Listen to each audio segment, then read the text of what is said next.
So how have you seen concussion recognition and testing evolve over the years? I know it's been a hot topic for the last couple.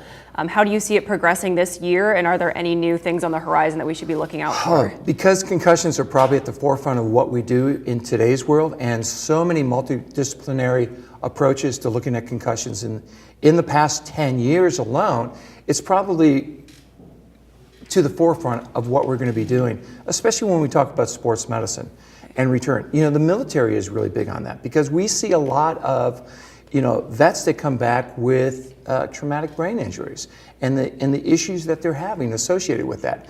So as a physical therapist, I really think that when we start talking about concussion, we have to recognize 6 major levels that patients may be having issues with. So it's not unusual that they're going to have some fatigue factors early on, and we need to be able to address that as part of what we're going to be doing with them, and make sure that they get proper rest, but then also start to open them up into an early aerobic training program.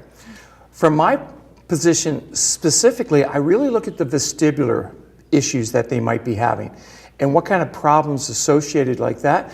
I do balance testing, so I think a modified CT-SIB test early on is very important because then we want to see how our treatment processes are improving that. So if we need to go through a canal repositioning maneuver or into our vestibular training programs, we want to make sure that each one of those is working.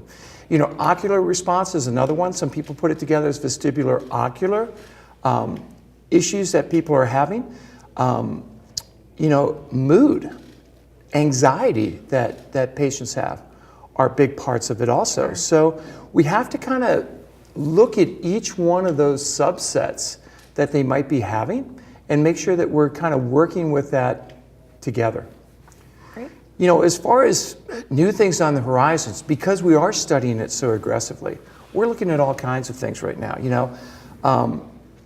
They're trying to identify right now, are there any blood tests that can be used that actually tell us if we have a concussion? Because one of the biggest issues that we know is that what represents a concussive episode?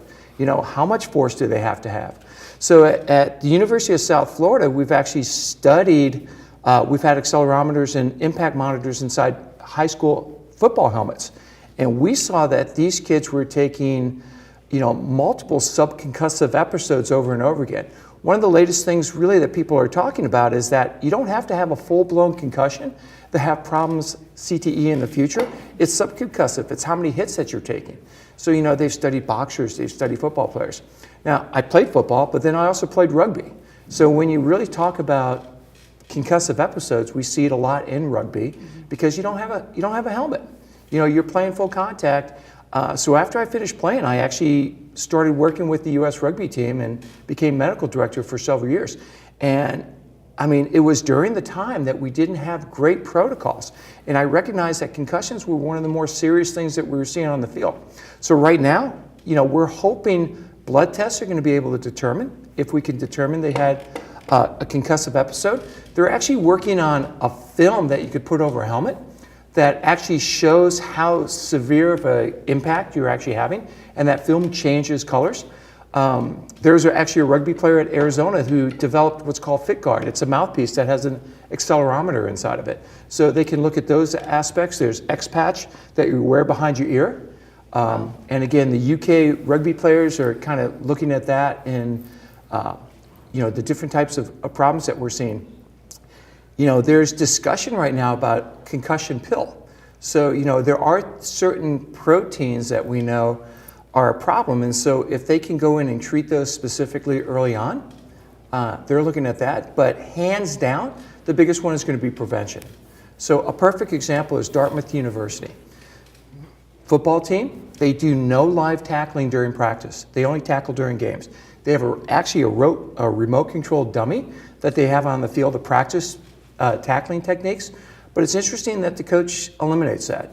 So here's an interesting thing for us to kind of talk about from a physical therapy standpoint and where it might be going. In the United States alone, we've got about 20,000 professional athletes. So we hear about concussions a lot with that. We have 400,000 collegiate level athletes that we see having issues. but there are 35 million youth athletes in the United States alone participating. So when you start looking at that, we're not picking up on everything that we need to, so we have to do a better job.